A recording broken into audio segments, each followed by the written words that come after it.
Calvary temple సంఘము దేవుడిచ్చినప్పుడు, చాలు ప్రభువా ఈ ఒక్క సంఘం నాకు చాలయ్యా, ఇంతకంటే నేనేమి కోరుకోను, చాలు ప్రభువా అని చెప్పి మోకాళ్ళ మీద పడి ఇచ్చినటువంటి సేవను చూస్తూ బహు సంతృప్తి కలిగి ప్రభువును స్తుతిస్తూ ఉంటే ప్రభు చెప్పాడు, చాలు అంటావేమిటి, 40 సంఘాలు ప్రారంభించాల్సి ఉంది అని ప్రభు చెప్పాడు. అప్పుడు మీలా నేను చప్పట్లు కొట్ల బ్రతిమిలాడాను ప్రభువుని, ప్రభువా వద్దు ప్రభువా, ఉన్న సంఘం చాలు ప్రభు. దేవుడు నాకు మళ్ళీ చెప్పాడు 40 సంఘాలు స్థాపించాలి.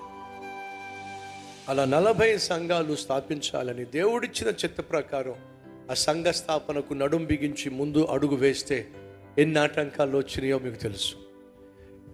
ఎంతమంది ఎన్నెన్ని రీతులుగా నిందించారో మీకు తెలుసు,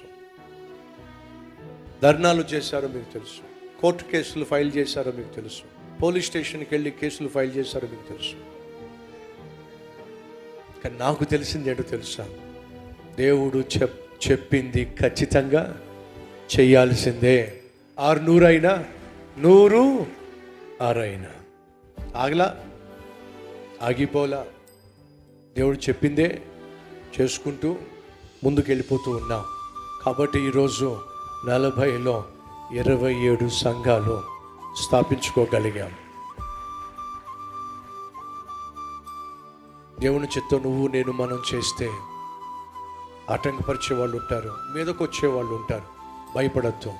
ఒక విషయం చెప్తున్నా, నీ మీదకు వచ్చే వారి పక్షమున ఉన్న సైతాను గాడి కంటే నీతో ఉన్న దేవుడు బహు శక్తి కలిగిన వాడో.